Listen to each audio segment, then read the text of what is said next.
Earlier this morning, Manila Police conducted simulation exercises in Santa Cruz Parish in preparation for Saturday's event.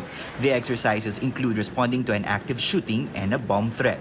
6,000 police personnel will be deployed, majority will be in Quiapo Church. Nakita namin kung ano yung pwedeng mga senaryo na mangyayari ngayong Black Nazarene at kinokorek namin yon kasi yung CIMEX kailangan namin makita yung police operational procedure.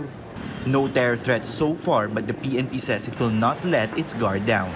So far naman ngayon, wala pang ganong kagrabe na threat na kaming natatanggap pero hindi namin ito isinasa baliwala.